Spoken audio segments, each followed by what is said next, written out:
नमस्कार, आप देख रहे हैं दबंग खबरें। मैं हूं रुशाली। इस वक्त मैं दहीसर टोल नाके पे मौजूद हूं और मैं बता दूं आज है 8 नवंबर और सबकी निगाहें यही टिकी थी कि 8 नवंबर को दहीसर टोल नाका शिफ्ट हो जाएगा। लेकिन मैं बता दूं आज परिवहन मंत्री प्रताप सरनायक ने दौरा किया और यहाँ के जितने भी ऑफिसर्स हैं सब पे बहुत उन्होंने बातचीत की है और अपने स्टाइल में सबको जो है आश्वासन भी दिया है और ये भी कहा है कि अगर NHAI द्वारा जो परमिशन डिने कर दी गई है, जो परमिशन नहीं दी गई है, अगर 13 तारीख तक ये परमिशन नहीं मिलती है तो वो शिवसेना स्टाइल में 13 तारीख को ये दहीसर टोल नाका उखाड़ देंगे और इसको यहाँ से शिफ्ट कर देंगे।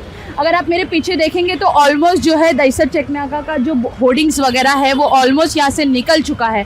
लेकिन उन्होंने आज एक बड़ा स्टेटमेंट ये दिया है कि अगर 13 तारीख को जो है ये टोल नाका की परमिशन नहीं मिलती है शिफ्ट करने की तो वो ये टोल नाके को उखाड़ देंगे शिवसेना स्टाइल में। तो अब सबकी नज़र जो है वो 13 तारीख पे बनी रहेगी कि क्या दहीसर टोल नाका शिफ्ट होगा, क्योंकि मीरा भाईंदर की ये सबसे बड़ी और सबसे पुरानी समस्या है, क्योंकि यहाँ पे ट्रैफिक की लगातार जो है समस्या बढ़ती जा रही है।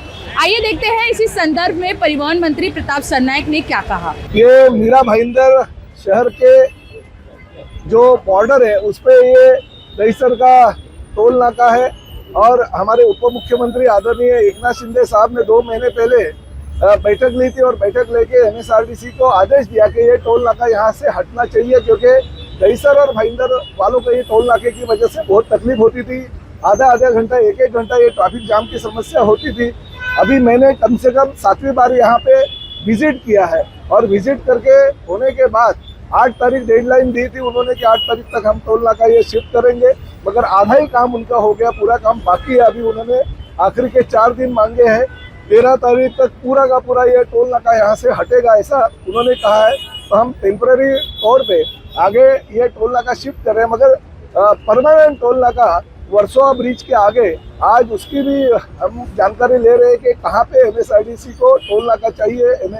हमारे नेशनल हाईवे अथॉरिटी के अधिकारी, हमारे महानगर पालिका के कमिश्नर और साथ ही में MSRTC के सभी अधिकारियों के साथ हम आगे वो जगह फाइनल करने जा रहे हैं। तो यहाँ पे अगर ये टोल नाका हटेगा और आगे अगर टोल नाका बन जाएगा, क्योंकि नेशनल हाईवे अथॉरिटी की और फॉरेस्ट की परमिशन लगेगी, तो आगे शिफ्ट होने तक ये टेम्पररी टोल नाका यहाँ पे किया है, जिसकी वजह से ट्रैफिक नहीं होगी, कम होगी और वो परमानेंट सॉल्यूशन जो है वो नेशनल हाईवे अथॉरिटी की परमिशन मिलने के बाद में वहाँ पे शिफ्ट किया जाएगा। वो जगह की जानकारी हम अभी ले रहे हैं। ये क्या आगे दिख रहा है ना, तो आगे जो है ये टेम्पररी, ये परमानेंट जो था यहाँ पे जिसकी वजह से ज्यादा ट्रैफिक होता था वो अभी 13 तारीख को निकल जाएगा। और मैंने उनको कहा है कि मैं राज्य का मंत्री बाद में हूँ, शिवसैनिक पहला हूँ।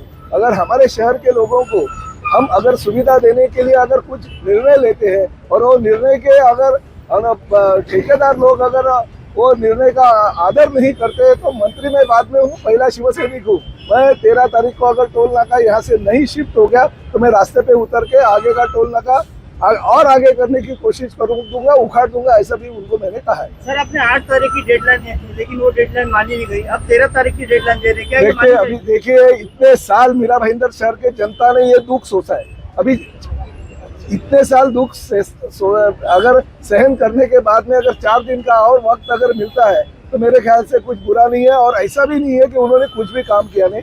आधा जो टोल नाका आप अगर देखते हो तो आधा उन्होंने निकाला है, वहाँ से थोड़ा आधा बाकी है। तो उनको वक्त देने के लिए मुझे लगता है कि ऐसे देना चाहिए, क्योंकि उन्होंने ये बोला कि CCTV और सिक्योरिटी के रीजन से जो भी चीज़ें हैं वो निकालने के लिए थोड़ी देरी लगती है, क्योंकि वो दूसरी जगह शिफ्ट करने पड़ते हैं। तो ये आखिरी की डेडलाइन है, तो 13 तारीख तक करणार ना पूर्ण नक्की पूर्ण हे सगळ्या मधले सगळे हे काढून टाकायचे। हा, काही मला डिवायडर वगैरे काही दिसले नाही पाहिजे, त्याही बाजूचे इकडला तिकडे सगळं, इकडे काही टोल नाका होता असं दिसलाच नाही पाहिजे। ती जबाबदारी तुमची, तुम्ही 4 दिवस इकडेच राहा, बाजूच्या हॉटेल मध्ये राहण्याची व्यवस्था मी करून देतो।